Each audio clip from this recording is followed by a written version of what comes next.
కల్కి 2898 ఏడి ఈ cinema release అయిన దగ్గర నుంచి అది సృష్టిస్తున్నటువంటి బాక్స్ ఆఫీస్ దగ్గర సృష్టిస్తున్నటువంటి ఆ ప్రభంజనం ఏదైతే ఉందో అది ఎప్పుడూ కూడా వార్తల్లో నిలుస్తూనే ఉంది.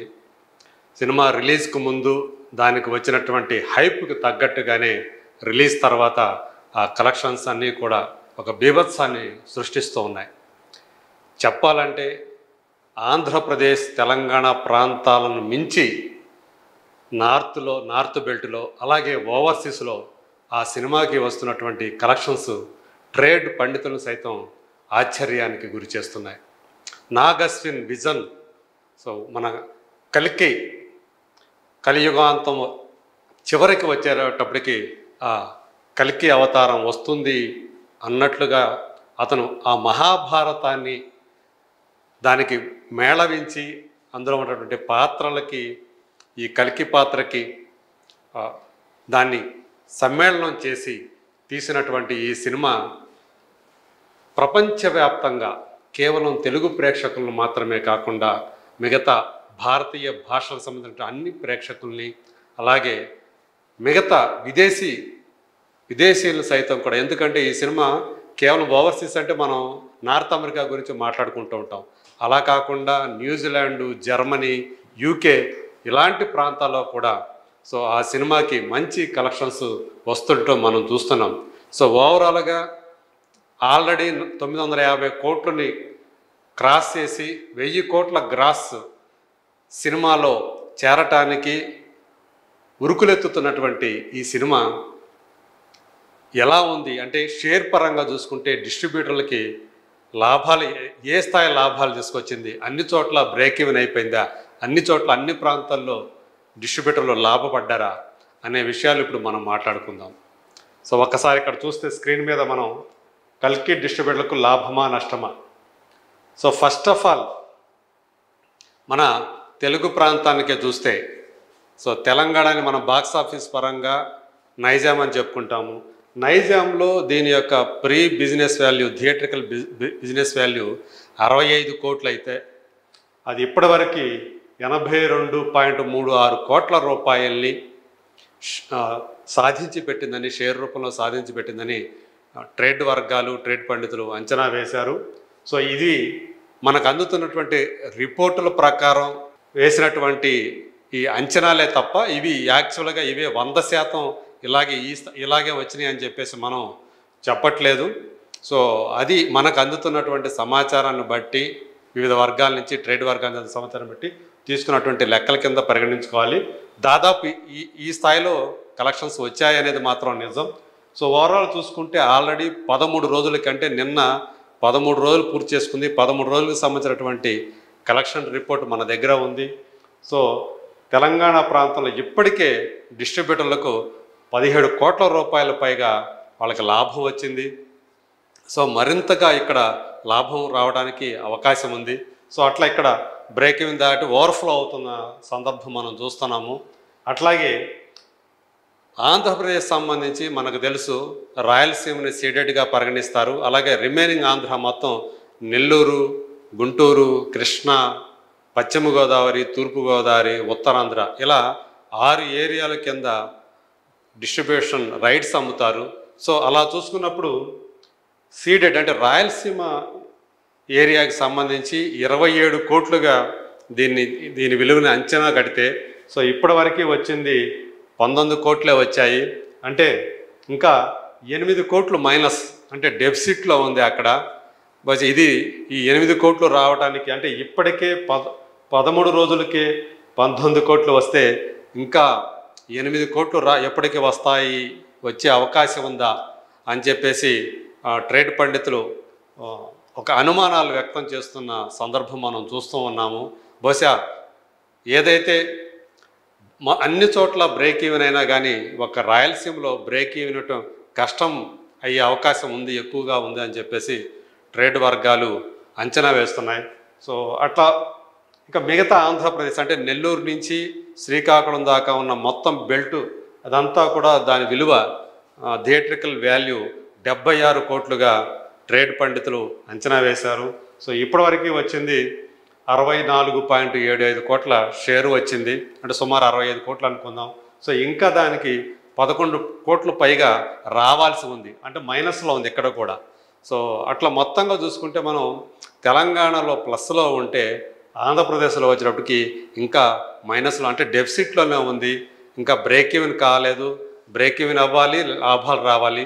సో కాకపోతే రిమైనింగ్ ఆంధ్రప్రదేశ్లో అంటే సీడెడ్ మినహా మిగతా ప్రాంతాల్లో ఈ 6 ఏరియాలు ఏదైతే చెప్పుకున్నాం, నెల్లూరు నుంచి ఉత్తరాంధ్ర వరకు, ఇక్కడ మళ్ళీ కొన్ని ఏరియాలు బ్రేక్ ఈవెన్ అయ్యే అవకాశాలు కనిపిస్తున్నాయని చెప్పేసి ట్రేడ్ విశ్లేషకులు అంచనా వేస్తున్నారు. సో ఇక తెలుగు మాట్లాడే ప్రాంతాలు మినహా దాటితే దేశంలో ఉన్నటువంటి మిగతా ప్రాంతాల్లో, అది హిందీ బెల్ట్లో, అంటే సౌత్ కాకుండా టోటల్ నార్త్ బెల్ట్లో దీని యొక్క వాల్యూ 85 కోట్లుగా ట్రేడ్ పండితులు అంచనా వేస్తే ఇప్పటివరకు వచ్చింది 115 కోట్ల పైన వచ్చింది, 115.6 కోట్లు. అంటే ఇప్పటికే ఓవర్ఫ్లో 30 కోట్లు దాటిపోయింది లాభం. సో అట్లా అంటే నార్త్ బెల్ట్లో ప్రభాస్ యొక్క క్రేజ్ కానీ ఆయన ఇమేజ్ కానీ ఏ స్థాయిలో ఉందో చెప్పడానికి ఇది ఒక నిదర్శనం. ఎందుకంటే బాహుబలి ఫ్రాంచైజ్ తర్వాత రిలీజ్ అయినటువంటి సాహో సినిమా, అది కూడా తెలుగు ప్రాంతంలో కొన్ని చోట్ల నష్టాలు తీసుకొస్తే నార్త్ బెల్ట్లో భారీ లాభాలు తీసుకొచ్చినటువంటి సందర్భం మనం చూసాం. సో అట్లా హిందీ బెల్ట్లో దీనికి మంచి లాభాలు వచ్చాయి. ఇక మిగతా మన సౌత్ ఇండియా వరకు చూసుకుంటే తమిళనాడులో కల్కి వాల్యూ 16 కోట్లని అంచనా వేస్తే ఇప్పటికి ఆల్రెడీ 19 కోట్ల షేర్ వచ్చింది. అంటే ఇప్పటికే 3 కోట్ల లాభం, 13 రోజులకే 3 కోట్ల లాభాన్ని అక్కడ డిస్ట్రిబ్యూటర్లు చవిచూశారు. అట్లాగే కర్ణాటక. సో మనకి సౌత్ ఇండియాలో మన తెలుగు ప్రాంతం తప్ప కాకుండా మన తెలుగు సినిమాకి చాలా ఆదన్నుగా ఉండే, చాలా బలంగా ఉండే ఒక ప్రాంతం కర్ణాటక, ప్రధానంగా బెంగళూరు. ఎందుకంటే తెలుగు వాళ్ళు ఎక్కువగా ఉండే ప్రాంతం, తెలుగుకి దగ్గరగా ఉండే లిపి కూడా మనకు తెలుసు, అది దగ్గరగా ఉంటుందని. సో అక్కడ చూసుకుంటే కర్ణాటకలో దీని విలువ, కలికి విలువ 25 కోట్లయితే ఇప్పటికే షేర్ పరంగా చూసుకుంటే 30 కోట్ల పైనే షేర్ వచ్చేసింది. అంటే ఆల్రెడీ మోర్ దెన్ 5 crores లాభం వచ్చేసింది. సో అక్కడ అంతా కూడా ఇప్పుడు ఓవర్ఫ్లోనే నడుస్తూ ఉంది, మంచి ప్రాఫిట్స్ అక్కడ డిస్ట్రిబ్యూటర్స్కి దక్కుతున్నాయి. అలాగే కేరళ చూసుకుంటే సో ఇది కొంచెం లిమిటెడ్గా అక్కడ రిలీజ్ చేశారు. ఎందుకంటే అక్కడ కూడా కేరళలో కూడా ప్రభాస్కి బాహుబలి తర్వాత క్రేజ్ పెరిగింది. దానికి తగ్గట్లుగా సినిమాలో కేరళలో ఉన్నటువంటి ఒక సంచలన తారగా పేరు పొందినటువంటి కుంబళంగి నైట్స్ అనే సినిమాతోటి యాక్టర్గా మంచి పేరు తెచ్చుకుని ఆ తర్వాత పలు సినిమాల్లో హీరోయిన్గా నటించినటువంటి అన్నాబెన్ ఆ సినిమాలో ఒక కైరా అనే రోల్లో బాగా ఆకట్టుకున్నారు. సో అందువల్ల అక్కడ కూడా రిలీజ్ చేస్తే 6 కోట్లకి దాని వాల్యూ అనుకుంటే అక్కడ ఇప్పటికే 10 కోట్ల పైనే కలెక్షన్ వచ్చింది, షేర్ వాల్యూ వచ్చింది. అంటే మోర్ దాన్ 4 crores వచ్చింది.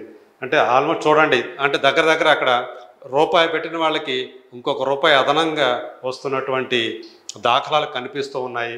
ఇంకా అట్లాగే ఇది సౌత్ ఇండియా మొత్తం దేశవ్యాప్తంగా ఎలా ఉంది ట్రెండ్ అనేది మనం చూసాం. ఇక బయటకు వస్తే ఓవర్సీస్ అంతా కూడా దాని వాల్యూ 70 కోట్లు అనుకుంటే, సో నార్త్ ఇండియా కానివ్వండి, మిగతా రిమైనింగ్ కంట్రీస్ కానివ్వండి, న్యూజిలాండ్, యూకే ఇట్లాంటి అన్ని, జర్మనీ అన్నీ చూసుకుంటే 70 కోట్లు అనుకుంటే మొత్తం 109.5 కోట్లు అక్కడ కలెక్షన్స్ వచ్చాయి, షేర్ వాల్యూ వచ్చింది. అంటే ఇప్పటికే 39.5 కోట్ల పైనే అక్కడ లాభాలని డిస్ట్రిబ్యూటర్లు చవిచూశారు. సో ప్రధానంగా నార్త్ అమెరికా, కెనడాలో ప్రత్యంగిరా సినిమాస్ వాళ్ళు, ఆ డిస్ట్రిబ్యూటర్స్ ఈ దీన్ని రిలీజ్ చేశారు. సో ఆల్రెడీ వాళ్ళు అఫీషియల్గానే వాళ్ళు అక్కడ $16.5 మిలియన్ దాటేసి, అంటే బాహుబలి 2 తర్వాత ఆ మార్కుని దాటినటువంటి మొట్టమొదటి south Indian, not only Telugu cinema, మొత్తం సౌత్ ఇండియాలోనే మొట్టమొదటి బాహుబలి 2 తర్వాత $16.5 మిలియన్ మార్కును దాటినటువంటి సినిమాగా ఇది మళ్ళీ రికార్డులోకి ఎక్కింది. సో అట్లా అదొక చరిత్ర సృష్టించింది. సో మొత్తం ఓవరాల్గా చూసుకుంటే దీని వాల్యూ మొత్తం ప్రపంచవ్యాప్తంగా కల్కి థియేట్రికల్ వాల్యూ 370 కోట్లుగా ట్రేడ్ పండితులు అంచనా వేశారు. సో ఇప్పటికే 450 కోట్ల మార్కుని, ఇది షేర్ నాట్ గ్రాస్, 450 కోట్ల పైగా షేర్ను రాబట్టింది. అంటే ఇప్పటికే 80 కోట్ల పైనే లాభాలు కోట్ల రూపాయల లాభాలు వచ్చాయి, 80 కోట్ల రూపాయల పైగానే లాభాలు వచ్చాయి. సో రానున్న రోజుల్లో ఎందుకంటే రేపు భారతుడు 2 అనే సినిమా రాబోతుంది. అది అది అది ఒక్కటే ఈ సినిమా కలెక్షన్ల మీద ప్రభావం చూపించే అవకాశం ఉంది. అయినప్పటికీ కూడా ఇప్పటికీ కల్కి సినిమా చూసే వాళ్ళ సంఖ్య ఇంకా వస్తూనే ఉన్నారు, ఇక థియేటర్లకు వస్తూనే ఉన్నారు. ఖచ్చితంగా మరింత ఈ సినిమాకి కలెక్షన్లు వచ్చే అవకాశం ఉంది. సో 500 కోట్ల మార్కుని, షేర్ వాల్యూ 500 కోట్ల మార్కును కూడా అందుకునే అవకాశం ఉందని చెప్పేసి ట్రేడ్ విశ్లేషకులు అంచనాలు వేస్తున్నారు. చూద్దాం, ఎందుకంటే 1000 కోట్ల గ్రాస్లోకి సో ఇవాళ రాబోతున్న ఈ సినిమా ఖచ్చితంగా ఆ మార్కును 500 కోట్ల షేర్ మార్కును కూడా ఈజీగా దాటేస్తుంది అనేది, అది రియాలిటీ నిజమవుతుందనేది ఖచ్చితంగా జరిగి తీరుతుంది. సో ఓవరాల్గా చూసుకుంటే డిస్ట్రిబ్యూటర్లు అనేవాళ్ళు మొత్తం అంతా కూడా ఒక్క ఆంధ్రప్రదేశ్ మినహా ఇప్పటికే మొత్తం మిగతా సౌత్ ఇండియా కానివ్వండి, నార్త్ ఇండియా కానివ్వండి, అలాగే ఓవర్సీస్ కానివ్వండి, ఓవర్సీస్లో కూడా అన్ని ప్రాంతాల్లో కూడా ఇప్పటికే బ్రేక్ ఈవెన్ అయిపోయి ఓవర్ఫ్లో రావటం, ప్రాఫిట్స్ చూడటం చవిచూస్తున్నాము. సో కేవలం ఆంధ్రప్రదేశ్లో మాత్రం టికెట్ల ప్రైసులు ధరలు కొంచెం తక్కువగా ఉండటం వల్ల అక్కడ టికెట్లు ఎక్కువగా తెగినప్పటికీ కూడా సో ఆ కలెక్షన్ల వేరియేషన్ అనేది కనిపిస్తూ ఉందని చెప్పేసి ట్రేడ్ వర్గాలు అంటున్నాయి. బట్ రాబోయే రోజుల్లో ఒక సీడెడ్ కాకుండా మిగతా రిమైనింగ్ ఆంధ్రప్రదేశ్ కూడా బ్రేక్ ఈవెన్ అవుతుందని చెప్పేసి ఆశిద్దాము. చూద్దాం అసలు ఓవరాల్గా తెలుగు ప్రాంతంలో ఇది ఎంత కలెక్ట్ చేస్తుంది అనేది రానున్న రోజుల్లో మనకి అవగతం అవుతుంది.